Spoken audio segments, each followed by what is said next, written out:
I got a comment saying that this lock wasn't ideal because it can easily be cut. And you know, that might be true if somebody had like massive wire cutters. But the thing is, as long as you park your bike like right in the front where everybody can see it, no one's gonna come with wire cutters and try to snip this. If I was to park my bike around back, out of sight, then I would be worried about somebody potentially stealing it. All right, just leaving the Home Depot. I came here to get the bolts to try and fix my seat, so I'm gonna do that when I get back. Okay, how do I get out of this maze of a parking lot? That's the first thing on the agenda. And then the second thing on the agenda is I want to talk more about the Super 73, because I made one video on the topic and it got like 1,000 views. So I'm just going to fully try and replicate that in this video. But more importantly, there's a major topic that I missed in that previous video when talking about the pros and cons of the Super 73s. Okay, first let's try to not get hit by a vehicle though.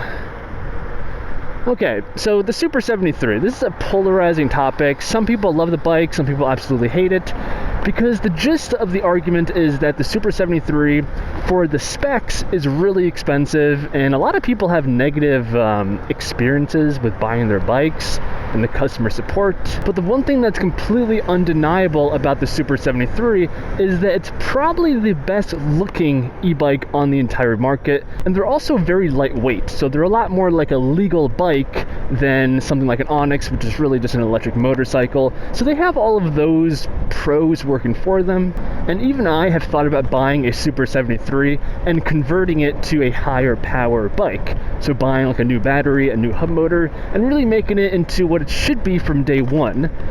The issue with doing that is you're going to spend way too much money, because the Super 73, the RX, or just the R series that has the shock in the back, is $3,000 minimum. And then if you want to upgrade it with a 72 volt battery and a 3,000 watt hub motor, then you're looking at easily spending another $1,000 to $1,500. And then oh my gosh, that is like the third time that has happened. These are easier outs. Whoa, Jesus Christ. Okay, but let's talk more about the stock performance, because this is where all the issue is. So the price is $3,000. That's okay. I mean, considering the aesthetics, it's very pretty. Now, on their website, I couldn't find basic information like what voltage is a Super 73. Is it 48 volts, 52, 72? I don't think it's 72 volts. I hope it's not 48. So that leads me to assume that the Super 73, the latest generations, are 52 volt systems. And they don't even give you the amp hour capacity of the batteries. They just say that overall it's 960 watt hours. And the way you calculate watt hours is you take the voltage and you multiply it by the amp hours. So if we assume it's a 52 volt system, I don't have a calculator on me, but I think that means it's like a 18, 17 amp hour battery, which is okay, but it's nothing special. Now let's shift and talk about the actual motor on the Super 73. So the new V3 is supposed to fix a lot of the issues of the previous motor that had like nylon gears and kept breaking. I don't know if it's actually fixing the problem. If you guys have a Super 73, definitely leave a comment down below. Let us know your experience, and please correct me if I misstate some specs on these bikes. But the nominal wattage is 750, but they say the peak is close to like 1500 watts. And I have to say, that's super disappointing, because mid-tier bikes that cost $1,000, $1,500 have those same specs when it comes to the motor. They're all around 750 watts. But there's another component that's severely lacking on the Super 73, and that's torque and just getting up to speed. So the acceleration. It has extremely sluggish acceleration for an electric vehicle.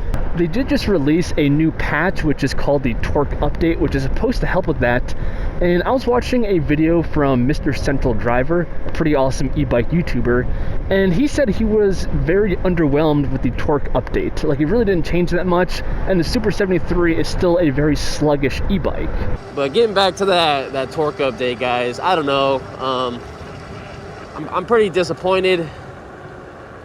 For me, the torque update really does nothing. I do like that it has more get up speed. That's cool. It's like about 20%. That's how it feels like for a bike that doesn't have torque anyway. 20% is not really a lot. So I'm disappointed with the wattage of the motor, but still a 750 watt motor that peaks around 1500 watts should have better acceleration, especially if this is a 52 volt system. But that means there's one spec that must be lacking on the Super 73, and that's the amperage of the controller.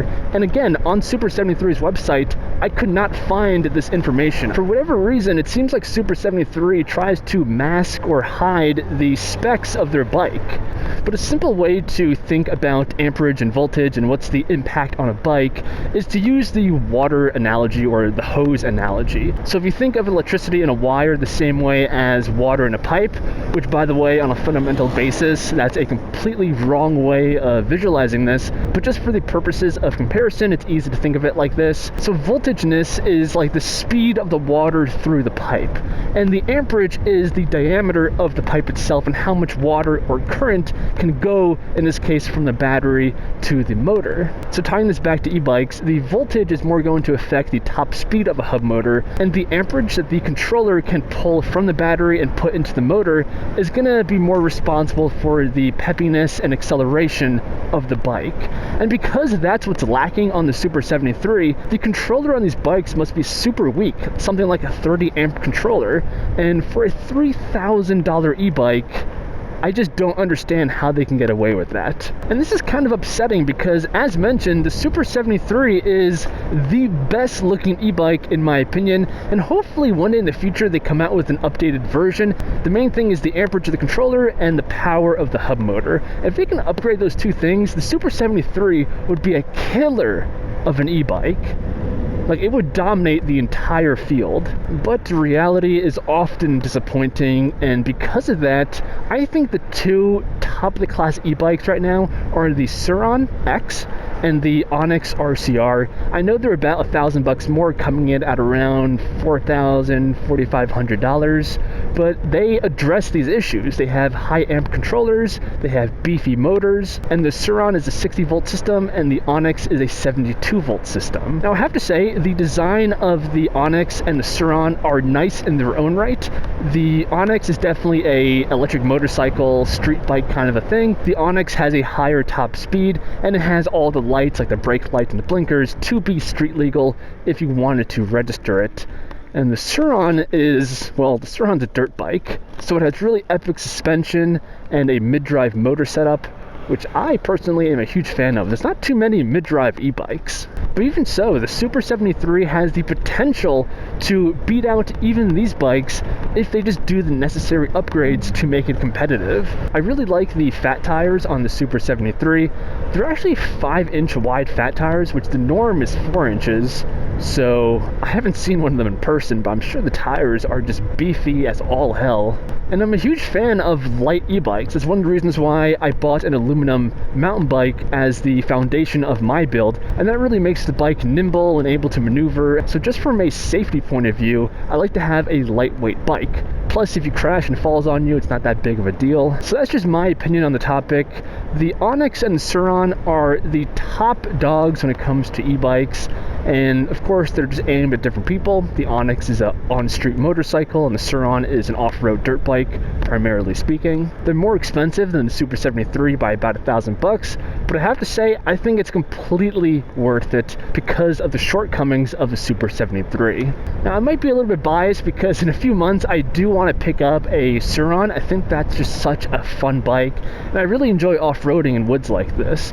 So the Surron is just a perfect match. If you guys want to watch us do some off-roading, I did just publish a video of myself and the Onyx doing some off-roading in the mud. That was my last video, so check out the channel if you guys want to see that. I'm pretty happy with that video. I think it came out pretty well. So that's going to be the end of the video. If you guys are still watching and enjoyed, you know what to do. Leave the video a like, subscribe to the channel. It helps me out a lot with the YouTube algorithm, so I appreciate it. But regardless, I'll see you guys in the next one.